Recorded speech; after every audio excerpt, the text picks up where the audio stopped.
Today I want to talk about where I find inspiration for my art making practice. Now, it's a question I get asked a lot: where do I find my inspiration?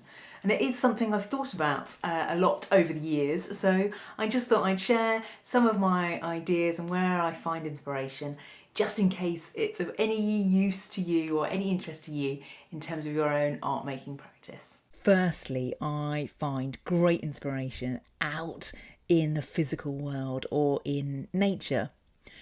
Part of the joy of creating art is that it helps me to reflect upon the things in life which I am fascinated and curious about. So that could be textiles, ceramics, tiles, moss, feathers, snowflake structures, fossils. It could be colourful patterned rugs, Indian embroidery maps, mushrooms, leaves, seaweed. There's a whole world of fascination out there, isn't there? And the brilliant thing is that you probably have a completely different list. You could be fascinated by, brutalist architecture, stamps, graffiti, antique cutlery and Swedish folk art. We all have our own personal patchwork of weird and wonderful curiosities, and I really believe that creating art has helped me to tune into and expand those fascinations. I often combine them and bring them together on one page in one place.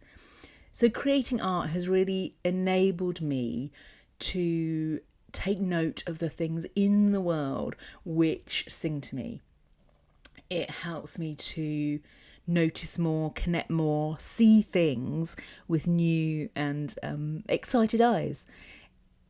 It also kind of brings more wonder and more awe into my life. I have found that the more I'm excited about, the more I find to be excited about. So I know that art making has really helped me to connect to myself and the world around me. I have found that the more I seek interesting things and seek inspiration, the more I find it. It's sort of opened my eyes and opened my heart to me in the world.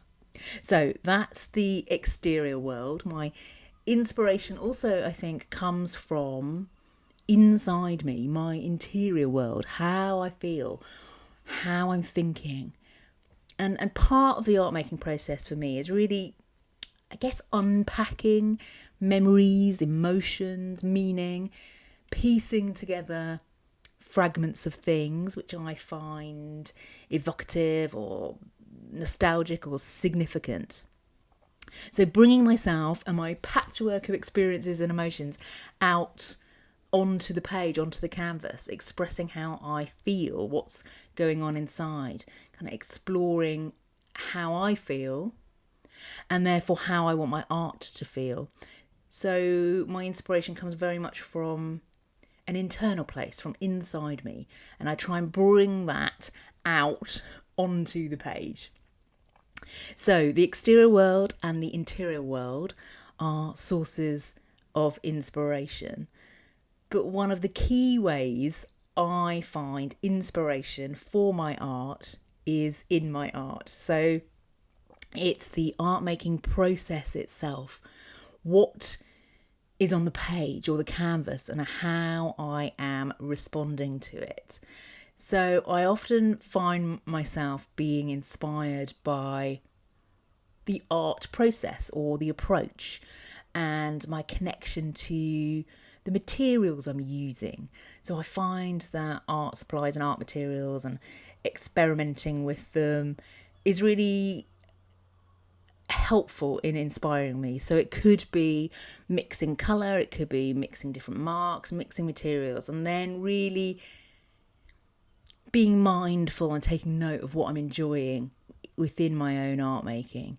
So I have developed my own art making processes over the years and I kind of lean on them. So I might, one of the things I do very often is I will take fragments of past artworks and use them as a starting point for new artwork. or I might make kind of small handmade kind of art journals or sketchbooks from discarded experiments and fragments. And these approaches often spark and ignite and give me new ideas, new lines of inquiry that I can kind of develop.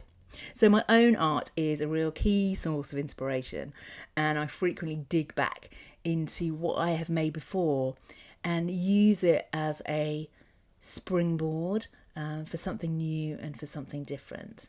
And I think because I use a sketchbook, I can easily do that. I can easily flick through and find inspiration from my own creations. It's like a filing cabinet or a library of all those kind of pieces of ideas.